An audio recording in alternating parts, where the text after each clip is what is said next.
On today's episode of Hunting Hospitality, I'm going to do a review video on the bow that I'm currently shooting, the Hoyt Axius. So guys, stay tuned and I hope you enjoy.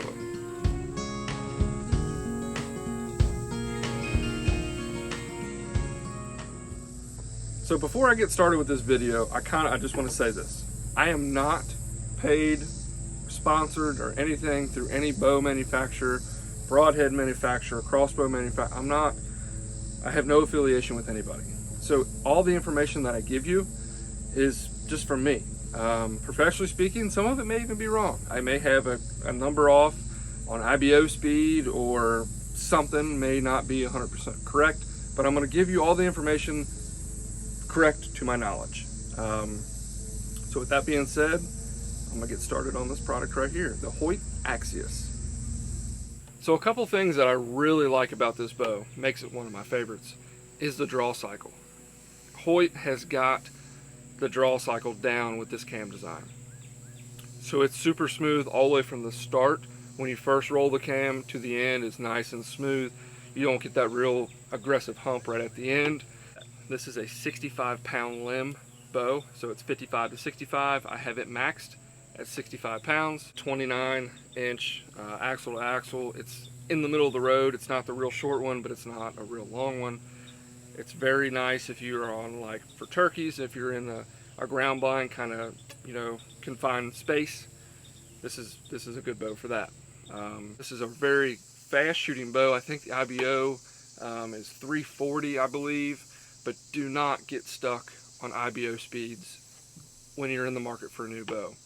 Whether it's 330, 350, none of that, in my opinion, matters. At the end of the day, we are trying to beat the speed of sound with archery equipment. It's not easy to do. Trying to beat the speed of sound, you got to get over 1,000 feet per second. A lot of people don't realize that. If you're shooting archery equipment out to 20 to 30 yards, 300 feet per second is plenty fast enough. Some of these new bows, I mean, they're advertising 360. You have to give a little and take a little whenever you're, saying 360 feet per second. Normally something like that is going to have a very aggressive draw cycle. The draw cycle, when you get to full draw, will have that real hard hump to the back wall. This here, with it being 340, you don't get that. It's nice and smooth. Figure out what you like performance-wise, how it feels in your hand. This one is balanced very well for me. Draw cycle, absolutely love it. I have shot carbon bows before. This is an aluminum frame bow. One downside to the aluminum, it's going to be, it's going to be heavier. By the time you put your sight and your stabilizer and stuff on there, you add some weight.